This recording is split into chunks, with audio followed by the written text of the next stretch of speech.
질문이 뭐냐면, 여러분 한 주간 주님과 어떠한 삶을 함께 살아오셨나요? 이 질문을 던지면서 나누고자 합니다. 오늘 제가 여러분과 함께 나누는 메시지는 정직하게 고백을 하면 주님이 이것을 주셔서 나누게 하셨다라는 느낌보다는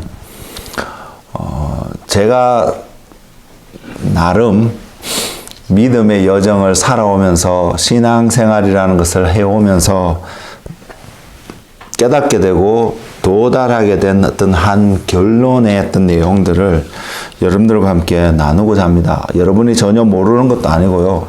다 알고 계시는 부분이고 제가 늘 강조하는 한 부분이기도 합니다. 그럼에도 불구하고 오늘 여러분들과 함께 이것을 나누는 것이 또한 우리에게 유익할 것 같다는 생각이 들어서 준비하게 됐고 나누도록 하겠습니다. 그래서 우리 모두가 제가 결론에 도달한 어떤 것을 나눈다고 말씀을 드렸는데 그렇다고 해서 제가 그곳에 이미 가 있다는 것은 전혀 아닙니다. 그것은 제가 가야 될 목적지가 저곳이구나라는 것을 어느 때보다도 명확하게 발견하기 때문에 여러분들하고도 이것을 나누고요. 여러분들도 동일한 이 목적지를 향하여서 함께 걸어갈 수 있는 그러한 믿음의 동력자, 동로자들이 되는 은혜가 우리 가운데 넘치기를 소망하기 때문입니다. 심지어는 이 피지컬리 우리가 한 공간 속에서 그러한 믿음의 생활을 하지 못한다 할지라도요. 그러나 여러분이 계신 그곳에 제가 있는 그곳에서도 동일한 목적을 향하여서 달려갈 수 있는 은혜가 열정이 소망이 우리 모두에 있기를 원하기 때문입니다. 그런 생각을 하면서 주님 앞에 머물면서 말씀을 준비하려고 책상에 앉아 있었을 때에 제일 먼저 제게 다가왔던 하나님의 말씀이 요한복음입니다. 요한복음 15장 5절입니다. 여러분 성경을 갖고 계시면 한번 펼쳐보시기 바랍니다. 요한복음 15장입니다.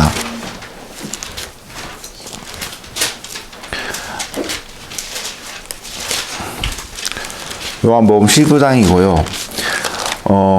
제가 오늘 말씀의 제목을 그래서 어떻게 설정하게 되었냐면 이것입니다. 그리스도와 함께하는 여정이라는 제목으로 말씀을 준비하게 되는데 요한복음 15장 5절의 말씀은 이렇게 증가하고 있습니다. 나는 포도나무요 너희는 가지라. 그가 내 안에 내가 그 안에 거하면 사람이 열매를 많이 맺나니 나를 떠나서는 너희가 아무것도 할 수 없음이라. 우리는 이 말씀을 통해서 가장 먼저 와닿는 한 부분이 뭐냐면 주님을 떠나서는 우리가 아무것도 할 수 없다라고 이 말씀에 주는 이거보다도 어디에 더 많이 포커스를 좀 맞추는 경향이 있냐면 사람이 많이 열매를 맺을 수 있는 부분, 그것도 주님 안에 거할 때에 많이 열매를 맺을 수 있는 부분에 좀 포커스를 맞추는 경향이 있는 건 사실입니다. 그리고 이것이 전혀 잘못된 것이 아니고 필요한데 이 많은 열매를 맺을 수 있는 중요한 키워드가 분명 그 말씀 앞부분에도 설명하고 있습니다만 마지막 부분에 정확하게 표현하고 있습니다. 나를 떠나서는 너희가 아무것도 할 수 없다라는 사실. 저는 이 말씀에 근거해서 오늘 저와 여러분이 그리스도와 함께하는 여정의 모습을 조금 설명드리고자 합니다. 그래서 우리의 삶이 정말로 저와 여러분이 그리스도와 함께하는 여정을 누구보다도 원하고 계시다면 우리 안에서 늘 점검되어지고 확인되어야 될 중요한 진리가 내가 예수님을 떠나서는 이 여정을 물론 시작도 못하겠지만 끝도 맺을 수 없다는 사실을 우리가 명확하게 기억했으면 좋겠습니다. 그래서 우리가 어디에 있든 어디서 무엇을 하든 이 모든 일들이 예수님 안에서 지금 이것이 행해져 가고 있는지가 여러분의 삶 속에서 확인되어지고요. 증명되어지는 은혜가 있기를 원합니다. 그러면 그 모습이 연약하게 보이고 아무런 열매가 없는 모습이 보이고 내세울 것이 없는 모습이 보이고 심지어는 사람의 눈에 부끄러워할 수 있는 어떤 모습으로 나타난다 할지라도요. 여러분 내면 속에서 이것이 내가 예수님 안에서 지금 걸어가고 있는 여정 가운데 하나의 나타나는 한 모습이라면 제가 오늘 예배를 시작하기 전에 말씀을 드렸던 것처럼 소망을 잊지 않고 계속해서 그 믿음의 여정을 걸어가신다면 예수님께서 분명히 그 모든 것을 협력하여서 여러분 삶 속에 여러분이 맺어야 되는 주님이 찾으시는 그 열매를 분명히 맺도록 여러분이 하신 것이 아니라 주님이 반드시 이루어 가실 것입니다. 주님의 말씀이 약속하고 있기 때문에 어떤 말씀이요? 너희가 나를 떠나서는 아무것도 할 수 없다고 하셨기 때문에 우리가 주님 안에 거하고요. 또한 그 말씀이 우리가 주님 안에 거하고 또한 그것이 주님으로 하여금 우리 안에 거하게 되면 궁극적으로 많은 열매를 맺을 수밖에 없다는 것을 말씀이 증거하고 있기 때문입니다. 그래서 우리는 이것이 실제적으로 이루어질 것을 분명히 보게 될 것입니다. 그리고 여러분이 이것을 보기를 원하신다면 주님 안에 머물러 계셔야 합니다. 시작을 주님과 함께 했는데 중간 또 잘했는데 끝에 가서 그러지 못하는 결과를 가지게 된다면 여러분은 마지막 때에 이 열매를 볼 수 있는 그 기쁨을 여러분 놓치게 된다는 사실 우리는 기억해야 합니다. 그래서 우리가 지금 주님과 함께하는 여정 가운데 지금 또 걸어가고 있는지 주변 사람들 보면서 내가 저 사람보다 잘하고 있는지 못하고 있는지 이거는 아무 의미가 없습니다. 내가 주님 안에서 주님이 여러분 안에 그러한 컨펌을 주시는 바로 그 삶을 살아가고 있는지 주님과의 관계 속에서 이것이 확인되어지며 그 여정을 굳건히 걸어가시는 한 분 한 분이 되기를 원하고요. 그래서요, 너희가 나를 떠나서는 너희가 아무것도 할 수 없다라는 이 말씀이 여러분 삶의 모토가 되었으면 좋겠습니다. 이정표가 되어서 여러분 눈앞에 늘 보여지고 있으면 그것도 좋은 방법이겠지만 여러분의 마음속에 이것이 온전히 새겨져서 내가 주님을 떠나서는 아무것도 할 수 없는 존재지. 그래서 주님 안에 있는지 아닌지 점검하는 은혜가 여러분 삶 속에 충만하기를 원합니다. 우리가 지금 살아가는 이 시대가 21세기라고 하면 이 시대를요, 종종 말하기를 마지막 시대라고 말합니다. 그리고 오늘을 살아가는 이 시대에 과거 어떤 시대보다도요, 우리에게는 하나님에 대한, 주님에 대한 수많은 계시들이 풀려지고 있는 이 시대에 우리는 분명 살아가고 있습니다. 말씀에 대해서 어떤 때보다 더 자세하게 풀어나고 있는 그런 시대에 살아가고 있습니다. 그러면서 저는 질문해 보았습니다. 왜 이러한 일들이 많이 일어나고 있다고 나는 느끼고 있을까? 여러분은 지금 어떻게 느끼시는지 모르겠는데 저는 분명히 그렇게 느낍니다. 왜 지금 이 시대에 우리가 많은 사람들이 마지막 가운데서도 마지막이라고 말하는 시대에 내가 살아가고 있는데 이 시대에 과거의 어떤 시대보다도 더 많은 계시들이 풀어지고 있을까? 왜일까? 그 이유를 생각해 보면 여러 가지 많은 이유들을 우리가 블랙 포인트로 이렇게 하나, 둘, 셋, 넷 이렇게 이야기할 수는 있겠지만 그 중에 한 가지 분명히 부인할 수 없는 제 영속에서 부인할 수 없는 한 가지가 어떤 것이 있냐면요. 가장 근본적인 이유가 될 수 있다고 생각을 하는데 그것은 마지막 시대라고 말하는 이 시대에 반드시 일어날 한 가지 이 형태가 뭐냐면 주님께서 시작하신 창조의 그 과정이 완성되어져 가는 시기이기 때문이라는 생각을 저는 지울 수가 없습니다. 그 말씀은 뭐냐면 주님의 창조가 불완전하냐 이것을 의미하는 것이 아니고요. 주님이 알파이고 오메가이시기 때문에 창조의 그 시작은 창조에 말씀하신 그 창세기 1장부터 말씀하신 그 말씀은 알파이신 오메가를 드러내는 한 사건이고요.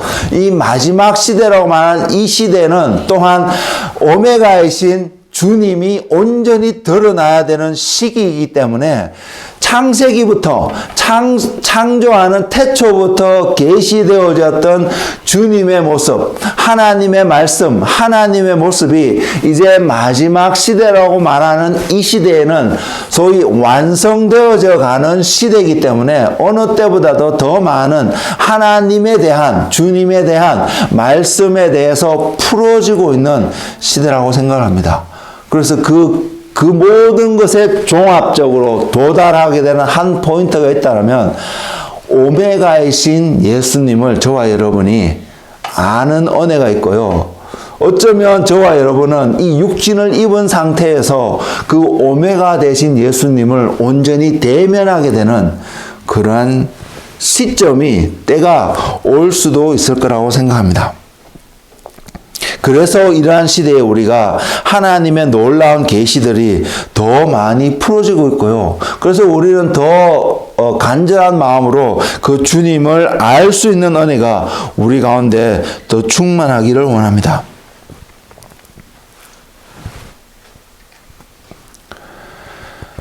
이러한 일들이 계속해서 이루어지고 있고 풀어지고 있는 중요한 이유가 바로 주님의 주권 아래서, 주님의 선택적인 아래서 주님의 마지막의 모습을, 오메가 되신 모습을 풀어내시는 그 주님을 저와 여러분이 놓치지 않고 경험하고 발견하고 그분을 향한 목적을 가지고 달려갈 수 있는 우리가 되기를 원합니다. 그리고 이렇게 풀어지는 계시 가운데, 말씀 가운데서 그것을 바라보고 삶의 여정을 가는, 그래서 주님과 함께 그 여정을 가는 그 사람들의 삶이 믿음의 삶이라고 말씀드릴 수 있으며, 또한 그것이 신앙인의 삶이라고 표현할 수 있습니다. 우리의 믿음의 삶이, 즉 예수님을 제외해버리고 예수님을 빼버린다면 그 믿음은 온전한 믿음이 될 수 없음을 성경은 분명히 보여주고 있고, 우리가 이것을 온전히 붙잡고 내가 내 삶 속에서 표현되어지는 그 믿음의 표현과 그 믿음의 방법과 믿음의 과정과 그 모든 것들이 주님 안에서 이루어져 가고 있음이 여러분 속에서 확신으로 증거되어지는 은혜가 오늘 우리 가운데 충만하기를 원합니다. 그래서 이 시대를 바라보고, 또한 오늘 특별히 여러분들과 함께 나눌 말씀들을 묵상하고 생각하고 있을 때에 주님이 깨닫게 하신 것들이 있는데, 제가 이번 한 주간 살아왔던 삶의 어떤 모습이었습니다. 그것이 무엇이냐면, 특별히 이번 주를 시작하면서 저의 입을 통해서 수시로 흥얼거리며 나왔던 찬양이 하나 있습니다. 제가 보통 잘 그러지 않거든요. 뭐 집에서도 잘 그러지 않는데 제가 그러고 있는 모습을 발견하고 놀랐습니다. 그리고 직장에 가 있을 때도 그러고 있는 저의 자신의 모습을 발견하면서 놀랐기 때문에 이런 표현을 드리는 것이고요. 그 찬양의 제목이 무엇이냐면 예수의 길이라는 찬양입니다. 이 찬양의 가사를 100% 완전하게 전 동의하지 않습니다. 왜냐하면 그 찬양에 쓰여진 관점에서 약간의 캐션 마크가 드는 부분이 제 안에 있기 때문입니다. 이것을 어떻게 설명해야 될지는 잘 모르겠는데, 그렇다고 그 가사의 내용이 틀렸거나 잘못됐거나 이런 내용이 전혀 없습니다. 그럼에도 불구하고 뭔가 여기서 이 내용 속에서는 예수의 길이란 주제와 그 가사의 내용과 뭔가 조금은 뭔가 부족한 듯한, 한 2% 부족한 듯한 그런 생각을 가질 수 있기 때문에 드리는 말씀이고요. 그래서 그 가사의 내용을 살펴보면 이렇습니다. 안개 속에서 주님을 보내 아무도 없을 것 같은 그곳에서 손 내미셔서 나를 붙드네. 길 잃고 쓰러져 가던 그곳에서 주 말씀하시네. 내 손 잡으라고 내가 곧 길이요 진리 생명이니 나 그 길을 보내. 주 예배하신 곳 다른 길로 돌아서지 않으리. 예수의 길 그 좁은 길 나는 걷네. 주 손잡고 그 무엇도 두렵지 않네. 주님 주신 약속 내게 있으니 세상의 길 그 험한 길 승리하네. 성령으로 그 무엇도 바라지 않네. 저 하늘에서 내 소망이 있으니. 예, 이것이 가사의 내용입니다. 제가 동의하지 않는 어떤 한 부분을 간략하게 설명을 드리면 이 예수님의 길은요, 우리의 어떠함과 관계없이 이미 선포되어진 길이기 때문입니다. 우리가 어두움 가운데 넘어져 있고 좌절했을 때 찾아오셔서 보이신 길이 예수의 길이 아니라는 사실입니다. 우리가 그러기도 전에도, 우리가 그런 느낌을 갖고 있기 전에도, 우리가 나름대로 잘 살아가고 있다고 생각하는 그때에도 주님은 여전히 우리를 향하여서 나의 길은 바로 이런 길이야. 내가 길이고 진리고 생명이니까 너는 내게 와야 돼. 너가 이 땅에서 풍성하고 부유하고 행복하게 잘 살아가든 상관없이 너가 가야 될 그 길은 바로 이런 길이야라고 보이시고 계셨기 때문입니다. 우리가 어렵고 힘들었기 때문에 우리에게 도움을 주시기 위해서 찾아와서 보이신 길이 아니라는 사실입니다. 그런 관점에서 이 찬양의 가사에 대해서 온전히 동의하지 못하는 부분은 있지만 그럼에도 불구하고 이 찬양의 가사가 전혀 문제가 되지 않습니다. 맞습니다. 우리가 캄캄하게 느껴지고 아무도 나를 돕지 않는다고 느껴지는 그 순간에도 주님은 저와 여러분과 함께하고 계셨습니다. 그리고 그 좌절되고 낙담되어지는 그 순간 속에서도 주님은 우리를 향하여서 손을 내미시며 나를 바라보라고 분명히 말씀하고 계셨습니다. 문제는 우리가 잘 깨달지 못했다는 사실이죠. 그런 우리들에게 주님을 바라볼 때에 손을 내밀어 주셨고 우리가 그 손을 잡을 때에 다시 일으키셔서 주님을 향하여서 바른 길을 걸어갈 수 있도록 인도하신 분이 분명히 주님이었습니다. 그래서 저와 여러분이 이 주님을 만나게 된다면, 이 주님을 경험하게 된다면 우리 안에 나타날 수밖에 없는 고백의 한 부분이 이 찬양의 가사에서도 이야기하고 있듯이 예수의 길, 그 좁은 길, 나는 걷는다는 것입니다. 걸어가고 싶다는 것입니다. 주님 손잡고 그 길을 가겠다는 것입니다. 두렵지 않을 수 있다는 것입니다. 왜? 주님이 나와 함께 하시기 때문에요. 주의 지팡이가, 막대기가 나를 안위하시는데, 나와 함께 하시는데 어디에서도요, 사망의 엄침한 골짜기를 다닐지라도 말입니다. 우리는 그 시편의 말씀을 참 좋아합니다. 근데 우리가 그곳에서도 정확하게 보기를 원하는 것은 내가 사망의 엄침한 골짜기를 지날지라도, 그 말은요, 나는 지금 도움이 필요합니다. 나는 지금 뭔가가 이 어떤 상황 속에서 벗어나야 합니다. 그것이 맞다고 믿고요. 말씀을 통해서 믿음을 붙잡고 있을 때는 이것이 내게 오지 않아야 되는 것이 당연하게라고 느껴지고 있는 그 순간에 아무런 것도 이루어지지 않는 그 현실 속에 있는 우리의 모습요. 현실 속에 있는 그 속에 있는 우리의 모습 속에서도 믿음을 잃지 않고 주님을 바라볼 수 있는 그 믿음을 고백하고 있는 고백이 사망의 엄침한 골짜기를 다닐지라도입니다. 내가 죽음의 순간까지 내려간다 할지라도 아무도 나에게 내가 가는 길이 맞다라고 인정해 주지 않는 그 상황 속에 있는다고 그렇게 느껴지고 좌절되고 낙담되어지고 내 혼자만 있다고 느껴지는 그 순간에도 우리의 영은 그것을 알길 원합니다. 주님의 지팡이와 막대기가 나를 안위하고 계시다고, 컴포트하고 계시다고, 나를 인도하고 계시다는 그 사실을 알 수 있는 은혜가 우리 가운데 넘치길 원합니다. 우리는 그것이 필요합니다. 그럴 때 우리는 정말로 이 좁다라고 말하는 주님의 길을 온전히 걸어가는 그러한 은혜가 우리 가운데 있을 것입니다. 그리고 이 상황 속에서도 주님을 바라볼 수 있을 때에 우리는 땅의 것을 보지 않고 하늘 것을 바라보고 하늘의 소망을 두고 걸어갈 수 있는 그런 은혜가 분명히 있을 것입니다. 예수의 길이란 찬양은 분명히 그 소망을 생각하고 바라보며 이 찬양을 지었던 사람이, 그 성도가, 그분이 그 소망을 표현했던 찬양이라고 믿습니다. 저는 직장 속에서도 이 찬양이 그냥 흥얼거리며 나오는 저의 모습을 보고 놀랐습니다. 잘 그러지 않거든요, 제가. 그러면서 주님 앞에 기도했던 것이, 주님, 저는 주님과 함께 그 길을 가고 싶습니다. 전 여러분에도 동일한 마음이 있었으면 좋겠습니다. 그리고 저는 여기에 이렇게 썼습니다. 전 주님이 참 좋습니다. 주님 너무 좋다고 말입니다. 그분을 생각하고 있으면 어떤 때는요, 이게 항상 있는 일은 아닙니다. 그래서 이것을 적을 때도 그런 마음이 있었지만 막상 여러분에게 그 이야기를 하려고 하니까 또 그때의 그 감동이 이렇게 다 다가오지 않는 그런 부분들이 또 있는데요. 그분을 생각하고 있으면 보고 싶을 정도로 막 미치고 싶은 그런 마음이 가끔씩 들 때도 있습니다.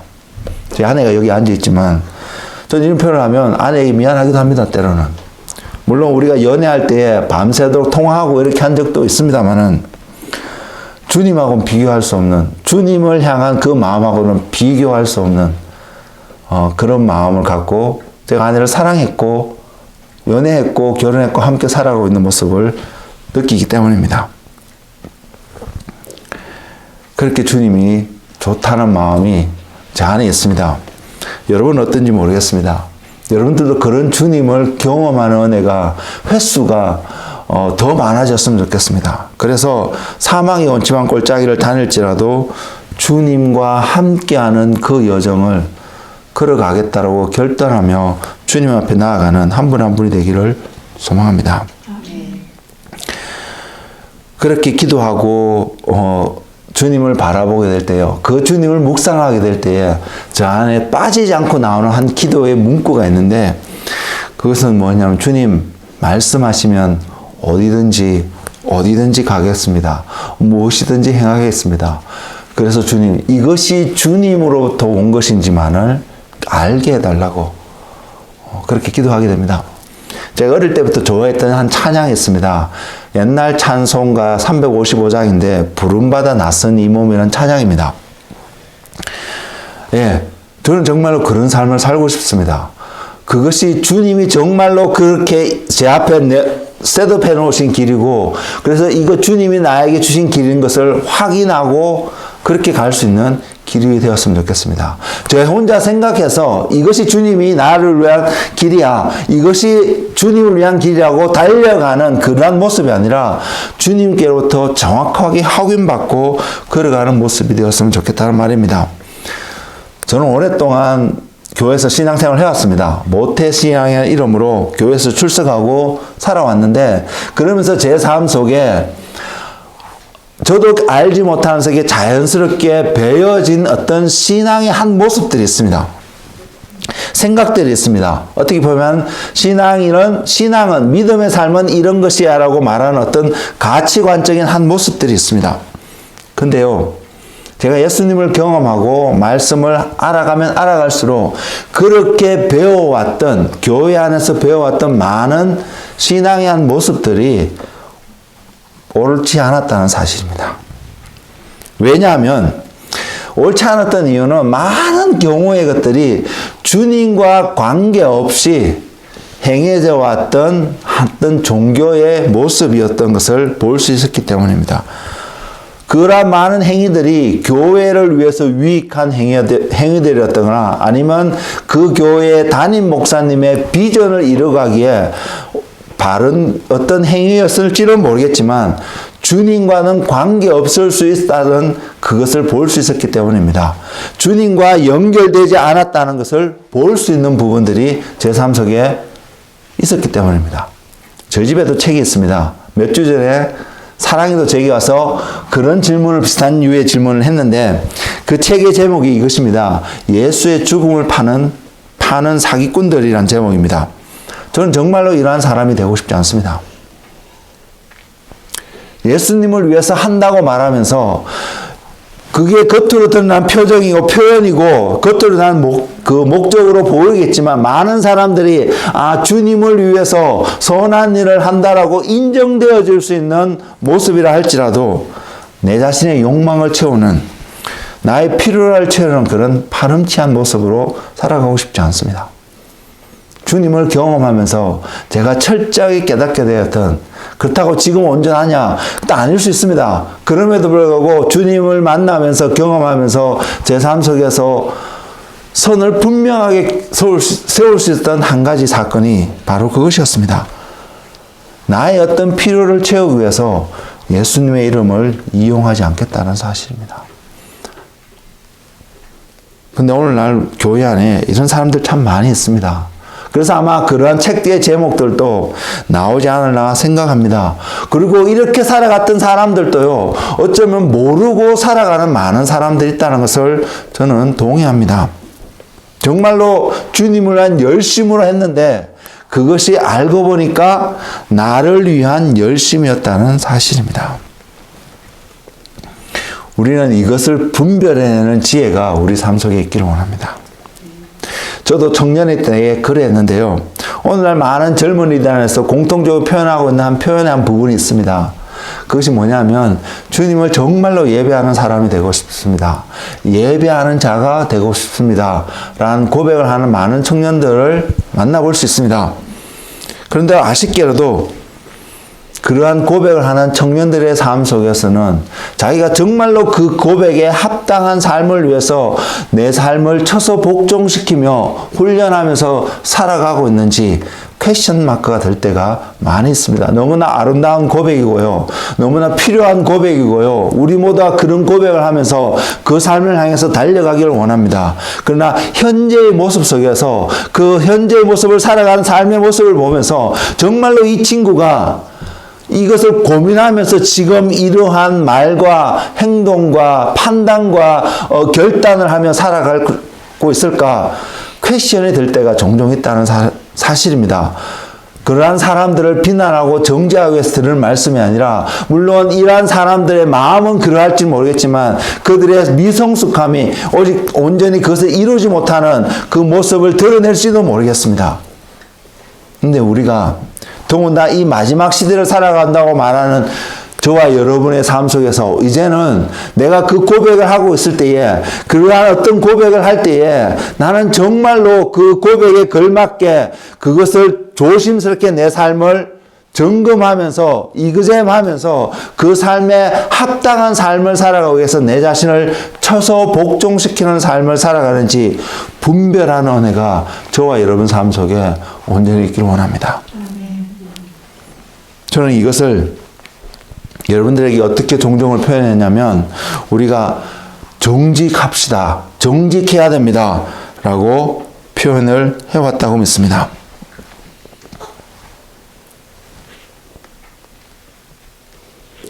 이 정직함의 표현이 너무나도 필요하다고 생각합니다. 주님을 사랑합니다. 라고 표현하면서 내가 정직하지 않으면요. 우리가 너무 많이 들어왔고 이렇게 살아야 된다고 배워왔기 때문에 우리의 입술이 자연스럽게 이런 고백을 하게 됩니다. 그럼에도 불구하고 내가 정직하지 않는다면 그것이 무엇을 말하는지 내가 깨우치지 못한다면 우리는 그 고백과 함께 주님과 관계없는 삶을 살아간다는 것입니다. 우리가 주님을 사랑한다는 것이 내가 주님을 사랑한다는 것이 나에게 보다 정직한 고백이 되어진다면 우리는 하나님을 알고자 하는 열정과 갈급함 속에 오늘 또 분명히 살아가게 될 것입니다. 그 갈급함이 그 소망함이 저와 여러분 하여금 하나님 앞에서 하나님을 사랑합니다 라고 고백하게 될 것이기 때문입니다. 우리는 정말로 이러한 은혜가 있기를 원합니다. 그러한 관점에서 다시 한번 우리 자신에게 이런 질문을 던져보기를 원합니다. 우린 정말로 예수의 길을 가길 원하는 사람들인가요? 신앙은 믿음은 분명히 예수의 길, 주님의 길을 걸어가는 삶이라고 분명히 이야기하고 있습니다. 우리의 믿음의 여정은 바로 이러한 삶의 여정인 것을 분명히 표현하고 있습니다. 그리고 그 길은요, 세상에서도 구별되어진 길임을 분명히 이야기하고 있습니다. 그런데 그렇다면 저와 여러분은 그런 구별되어진 길을 라고 말하는 그 길을 여러분 정말로 구별되어져서 보고 계신가요? 그 구별되어진 길에 대해서 요한복음 15장 5절의 말씀은 이렇게 표현합니다. 나를 떠나서 너희가 아무것도 할 수 없다고 말합니다. 우리는 분명히 이 땅에 살아가면서 무언가를 하고 있습니다. 그렇지 않나요? 여러분 무엇을 하고 있습니다. 아니할 수가 없습니다. 그것이 게으름의 모습으로 나타났던, 부지런함의 모습으로 나타났던, 때로는 안 좋은 결과를 나타냈던, 때로는 좋은 결과를 나타냈던 우리는 분명히 무언가를 하고 있습니다. 근데 우리가 점검해야 될 것은 이 무언가를 하고 있는 이 모든 것들이 그리스도 안에서 하고 있느냐는 것입니다. 그리스도 안에서 하고 있을 때에 우리는 믿음의 삶을 걸어가는 것입니다. 우리가 믿음에 있다고 말하면서도 그리스도 안에서 이것을 행하고 있지 않다면 우리는 교회 안에 있으면서 말씀을 듣고 있으면서 기도의 삶을 살고 있으면서 여전히 믿음과 관계없는 삶을 살아갑니다. 그렇다면 나는 그리스도의 길, 예수의 길을 걸어가고 있다고, 그 여정을 갖고 있다고 생각하고 있지만 결과적으로 아닐 수 있다는 사실요. 여러분, 이것을 스스로 볼 수 있는 지혜가 여러분 가운데 있으신가요? 너희가 나를 떠나서는 아무것도 할 수 없다. 이것은 정말로 진리입니다. 이 진리가 여러분 삶 속에, 가슴 속에 정확하게 새겨져서 비바람이 치고요, 이 그라인더로 막 닦아내는 그러한 사건이 여러분 삶 속에 있다 할지라도요, 지워지지 않고 여전히 선명하게 여러분의 마음속에서 여러분의 영을 향하여서 소리를 내는 그러한 주님의 말씀이 되기를 원합니다. 그래서 주님 안에 있기를 원합니다. 소망합니다. 저는 저 자신을 종종 발견합니다. 부끄러운 고백이지만 주님 안에 있지 않은 가운데서 생각하고 있고 행하고자 하려고 하는 그러한 모습들을 말입니다. 그래서 제가 노력하는 것이 한 가지 있습니다. 그래서 제가 늘 관심을 갖고 있는 한 부분이 있습니다. 그것이 뭐냐면 주님의 음성을 들으려고 합니다. 찬양의 가사에 나와 있는 것처럼요, 주님의 길은 정말로 좁은 길입니다. 근데 그 좁은 길이기 때문에요, 그 좁은 길을 찾으려고 아무리 노력해도 찾지 못할 수가 있기 때문에 또한 그 길은 좁은 길입니다. 우리가 낯선 곳을 운전할 때에 오늘날 가장 필요한 것 중에 하나가 내비게이션일 것입니다. 이 내비게이션이 제대로 업데이트 되어 있지 않으면 우리가 낯선 곳 길을 갔을 때에 잘 표현하고 있지 않는 그러한 모습을 종종 발견합니다. 근데 가장 최신 버전의 내비게이션이라 할지라도요, 골목 길들은 때로는 잘 표현되지 않는 모습을 발견합니다. 좁은 길의 특징이 이러한 모습을 가지고 있습니다. 존재하는 길입니다. 존재하지 않는 길이 아닙니다. 분명히 존재하는 길인데 우리가 갖고 있는 어떤 레퍼런스 될 수 있는 어떤 것들이 그 길을 표현하고 있지 않다는 것입니다. 말씀을 대하는 우리의 태도요, 말씀을 우리가 이런 관점으로 배워왔고 들어왔는데 그것을 다른 말로 표현하면 교리일 수 있습니다. 여러분이 생각하는 어떤 신앙의 어떤 관점일 수 있을 수 있습니다. 가치관일 수 있습니다. 이러한 것들로 여러분이 지금까지 그 길을 잘 발견하고 잘 지내온 것 같은데 어느 순간 그것을 통해서 보는데 여러분이 걸어왔던 진짜 좁은 길이 어떤 순간부터 보이지 않는다는 것입니다. 그럴 수 있다는 것입니다. 그럼 그것이 잘못되느냐? 그런 것은 아닙니다. 근데 보지 못하는 상황 가운데 들어갈 수 있다는 사실입니다. 그러면 어떻게 하시겠어요? 그럴지라도 그러한 상황 가운데 놓이게 되는 환경 가운데 우리가 들어간다 할지라도 발견할 수 있는 키가 있습니다. 그것이 바로 오늘 본문 말씀에서 말하고 있는 우리가 주님 안에 거하는 것입니다. 우리가 실제적으로 주님 안에 있지 않더라도요, 바른 가르침 속에서 바르게 정립된 교리 가운데 살아갈 때 어느 정도 주님의 길을 걸어갈 수 있습니다.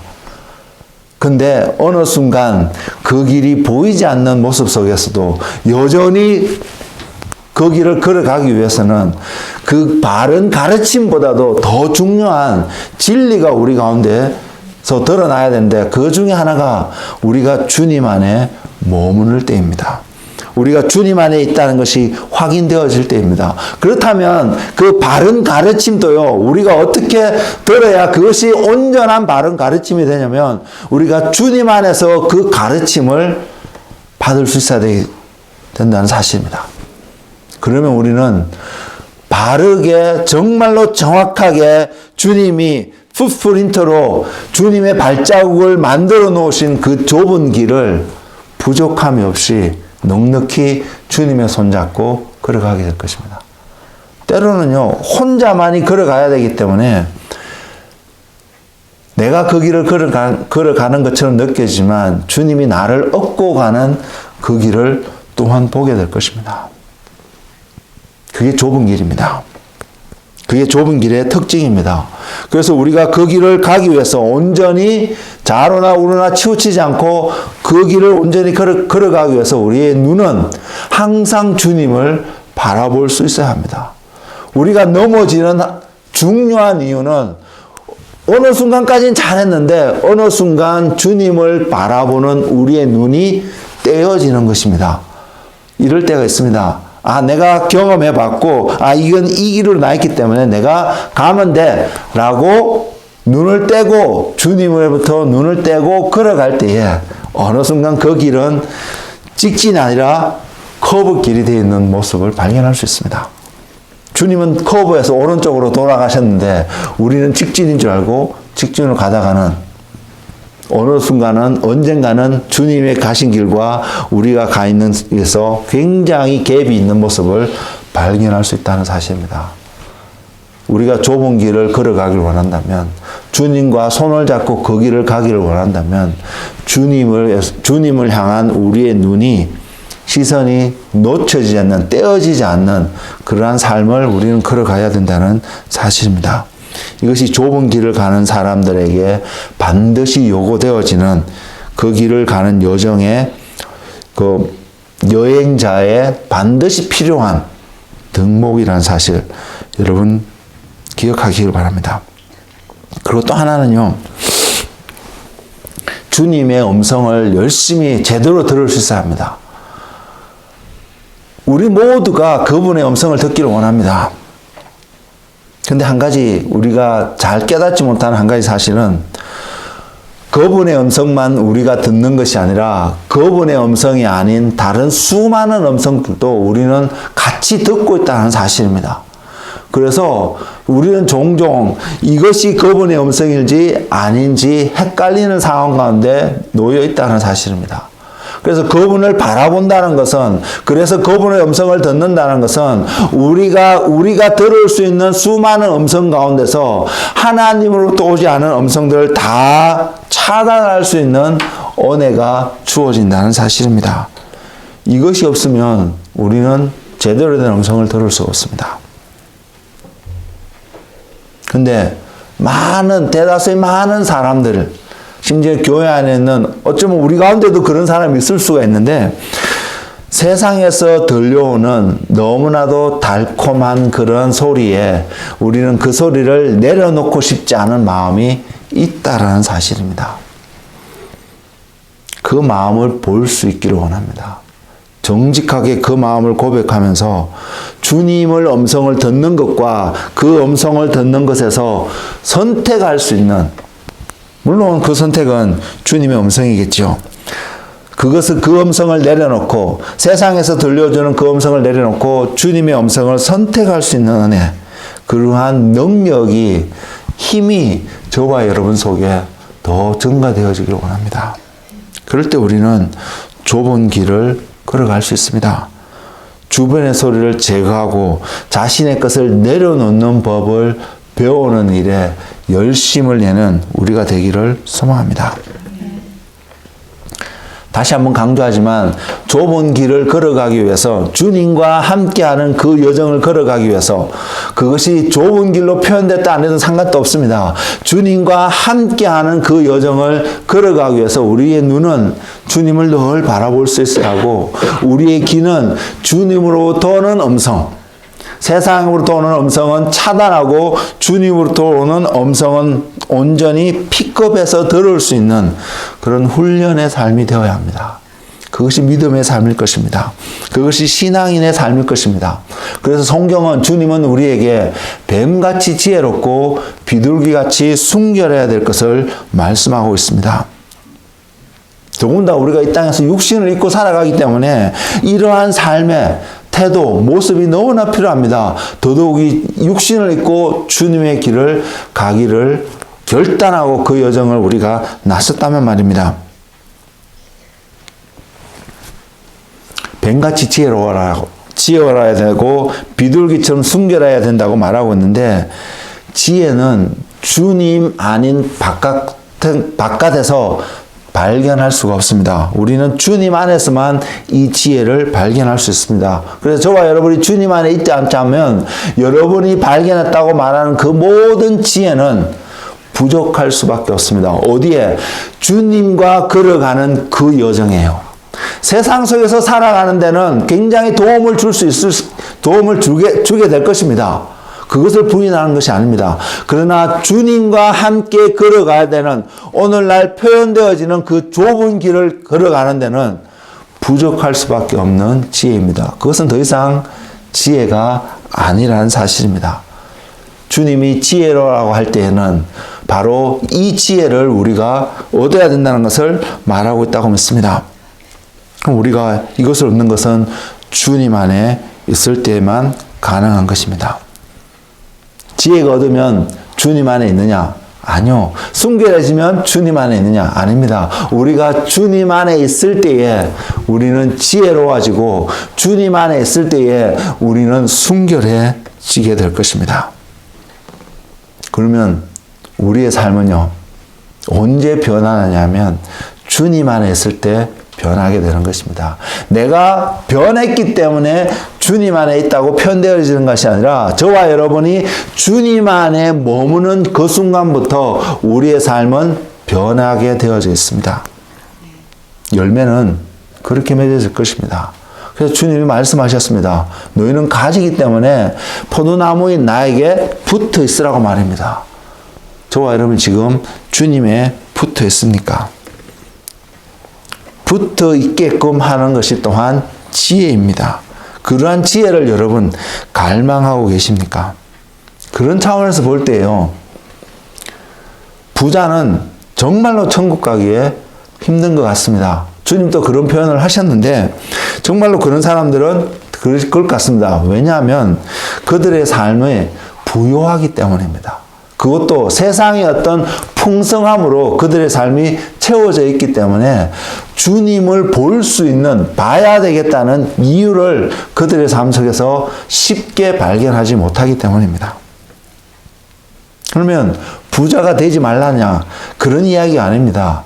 부자가 되더라도 우리의 마음 속에, 우리의 생각 속에, 가치관 속에 내가 예수님이 아니면 이 모든 것이 의미 없다는 것이 온전히 정립되어진 삶을 살아갈 때에 우리가 부자가 되어도 그 부요함이 우리에게 유익할 거라는 것입니다. 우리의 삶이 세상의 풍성함으로 채워지면 우리는요, 자연스럽게 너무나 쉽게 주님을 바라보는 그 마음을 잃어버리게 될 것입니다. 그럴 수 있습니다. 그래서 우리는 더더욱 훈련하고 우리 자신을 쳐서 복종시켜야 될 한 이유가 바로 그곳에 있습니다. 무엇이냐면, 그래서 세상을 사랑하지 않을 수 있는 마음이 우리 가운데 있기를 원하기 때문입니다. 세상은 주님과 원수지간이라고 성경은 표현하고 있습니다. 그래서 세상이 주는 어떤 것도 그것으로 하여금 그것이 원인이 되어서, 그것이 이유가 되어서 주님을 바라보게끔 하지 않는다는 사실입니다.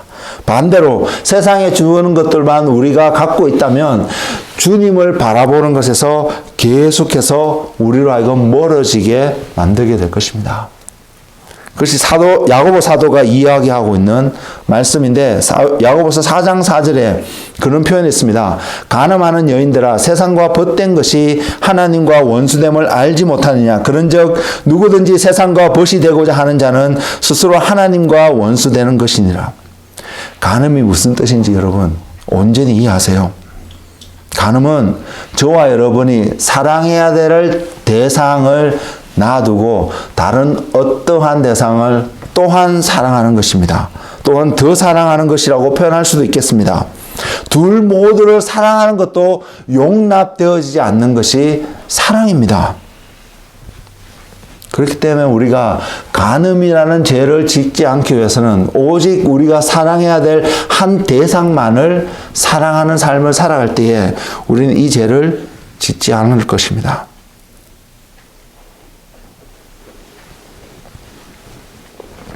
내가 사랑해야 할 대상을 사랑합니다. 그리고 또 한 대상을 사랑하기 때문에 나는 둘 다 사랑한다라고 이렇게 표현하는 사람들의 모습도 종종 발견할 수 있는데 이것도 여전히 간음입니다. 그래서 이 단어는요, 부부 사이에 가장 잘 설명되어지고 이해되어지는 단어입니다.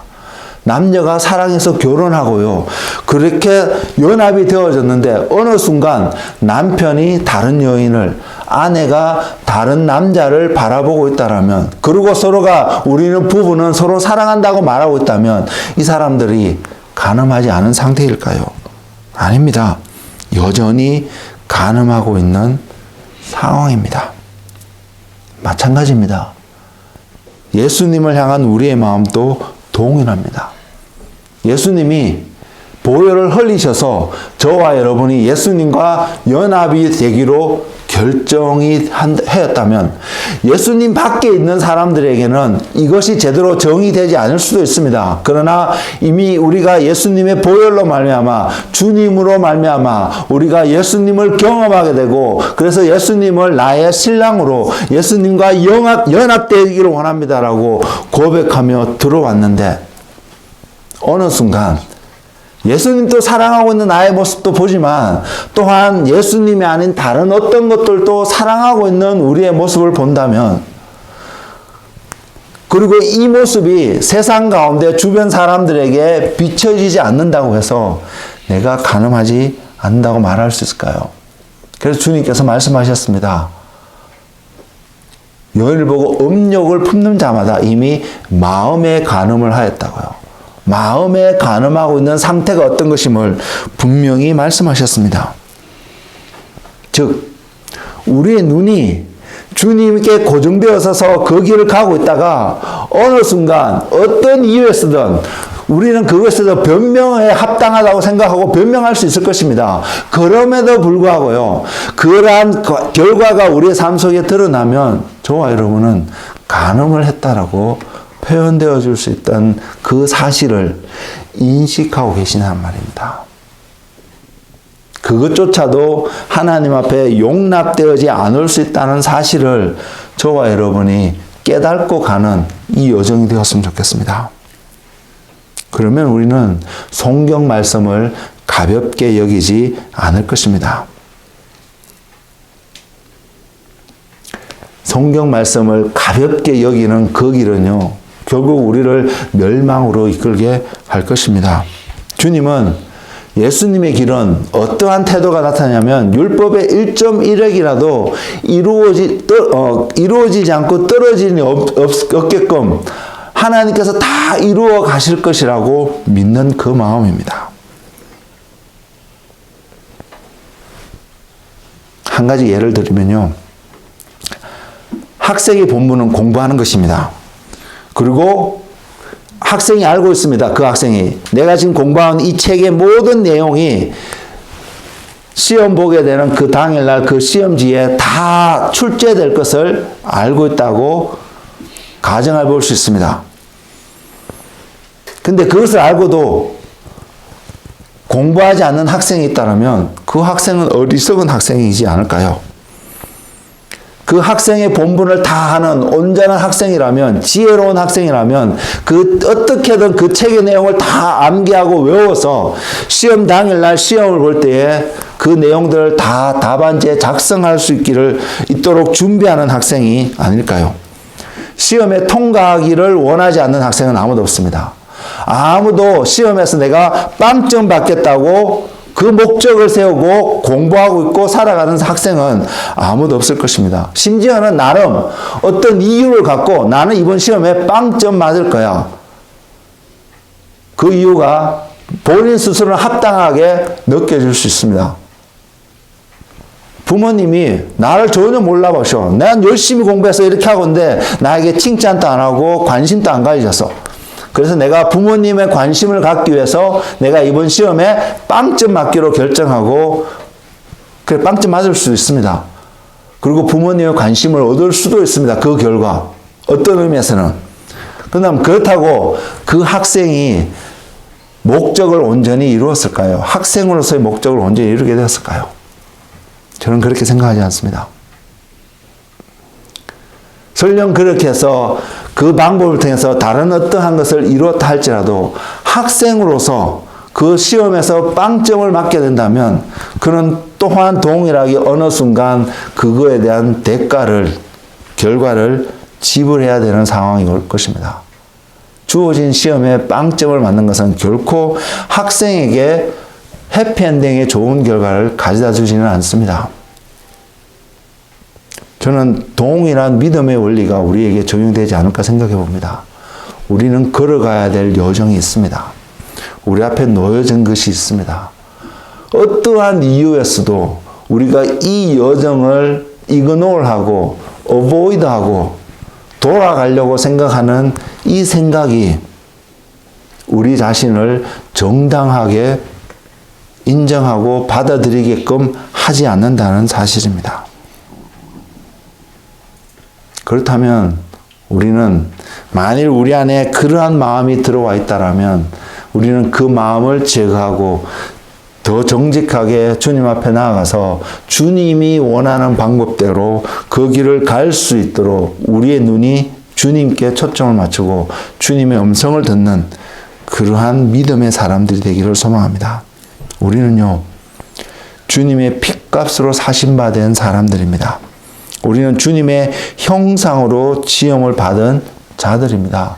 우리는 이것을 잊지 않는 그런 사람이 되었습니다. 사람이 되기를 원합니다. 주님의 형상. 이게 너무나 쉽게 우리에게 다가오는 말이라서 가볍게 생각할 수 있는데 저는 오늘 말씀을 준비하면서 이런 깨달음이 있었습니다. 주님의 형상이 우리 모두에게 주어진 주님이 주신 달란트라는 사실 말입니다. 우리가 주님 앞에 나갈 때 우리는 분명히 주님 앞에 돌려드려야 될 무언가가 있습니다. 저는 그것이 바로 주님의 형상이었으면 좋겠다는 생각을 하게 되었습니다. 주님의 닮는 모습이 우리 안에서 온전히 드러나서 주님 앞에 다시금 보여드리는 그런 은혜가 있었으면 좋겠습니다. 주님의 형상은 사도 요한이 이렇게 표현했습니다.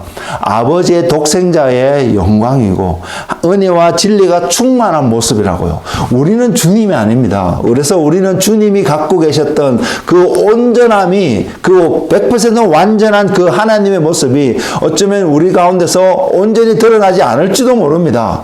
그럼에도 불구하고 하나님은 우리로 하여금 주님의 모습을 드러내는 자로 통로로 삼으셨기 때문에 우리에게 주어진 가장 최고의 주님 앞에 드리는 선물은 세상 가운데 드러낼 수 있는 하나님의 영광은 주님이 이 땅에서 살면서 그래 하셨던 것처럼 우리의 삶을 통해서 하나님의 형상, 주님의 형상이 드러나는 거 아닐까요? 하나님께서 우리의 몸을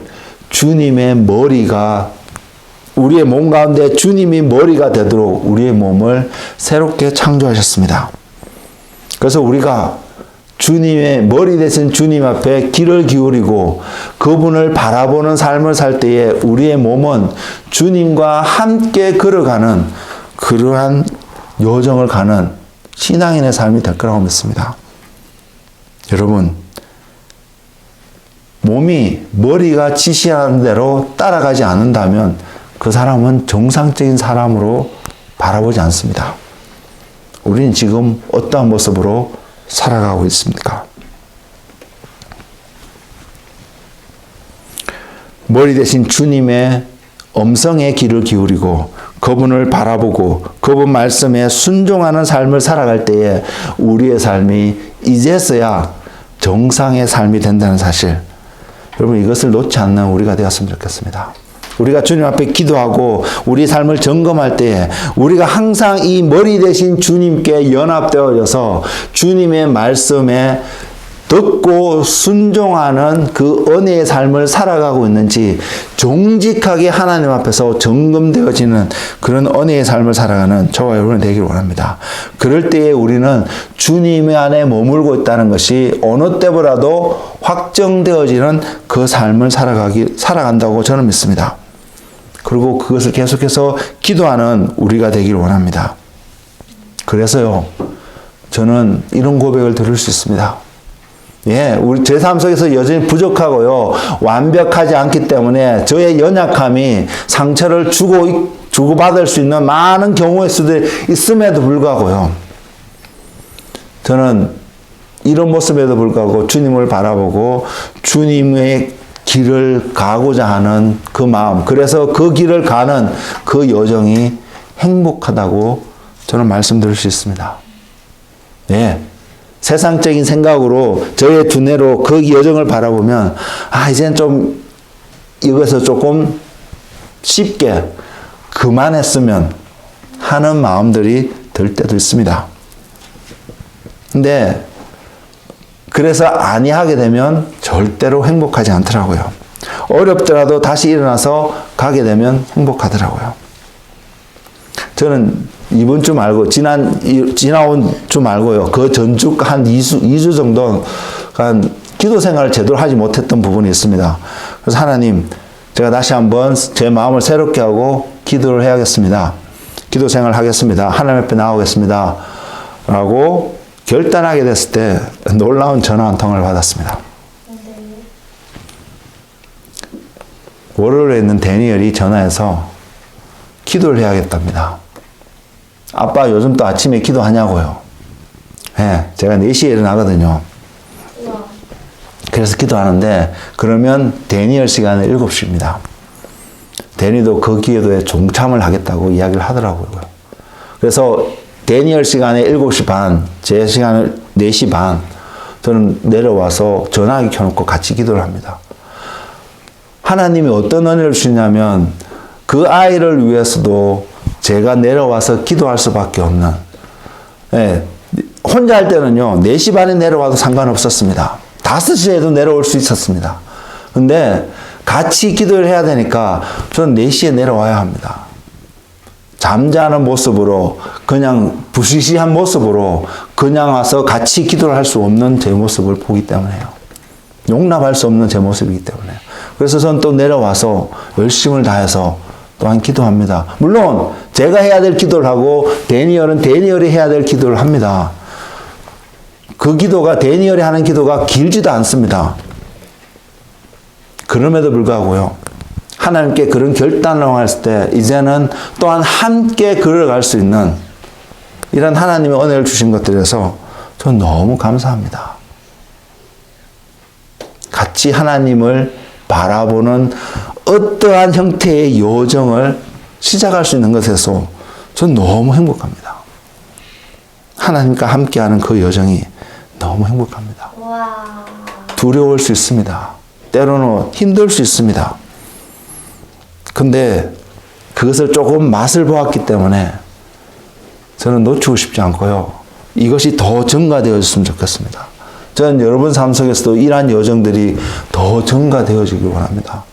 사랑이가 박수를 치는데 박수가 치는 데서 끝나지 말고 사랑이도 그러한 여정을 가는 그러한 믿음의 딸이 되었으면 좋겠습니다.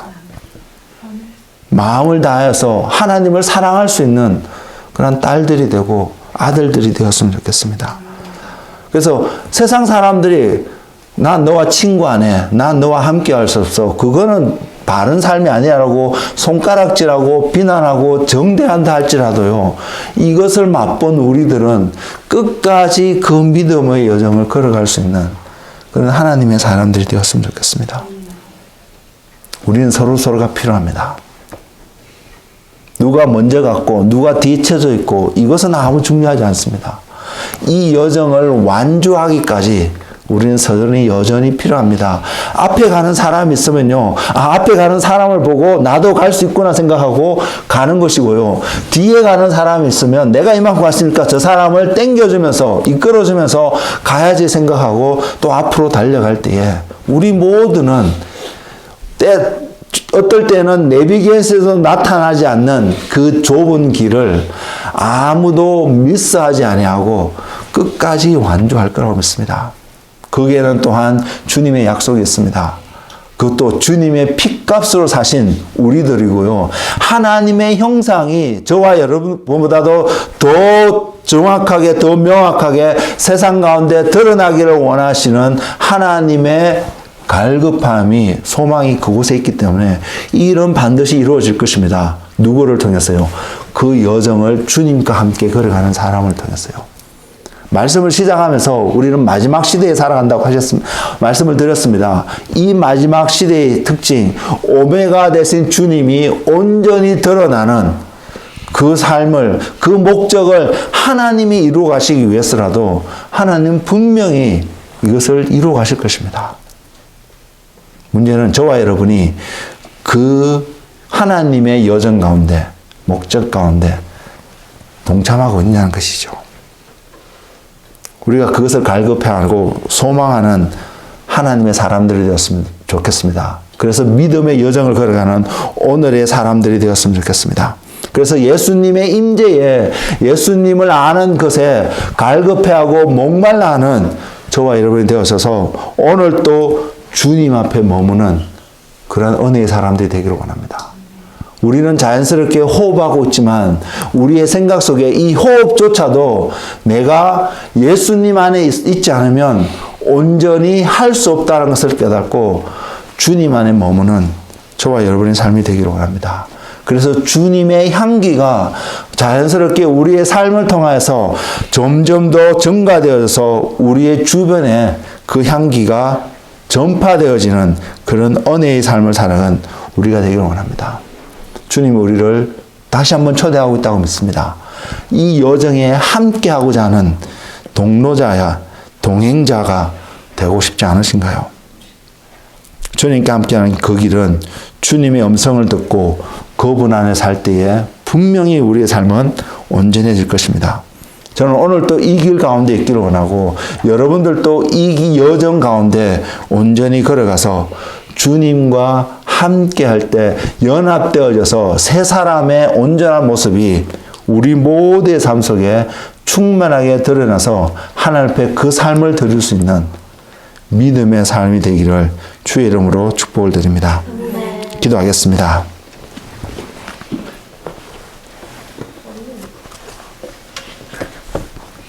주님,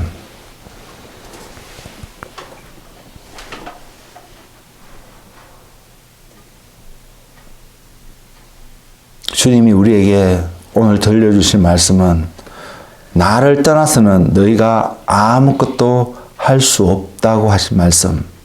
주님 맞습니다. 주님을 떠나서는 우리의 호흡조차도 우리의 힘으로 할 수 있는 존재가 아님을 깨닫는 은혜가 있게 하시고 고백하는 자 되게 하시고 그래서 주님 앞에 온전히 머물 수 있는 그 결단하는 주님의 사람들이 되게 하여 주옵소서.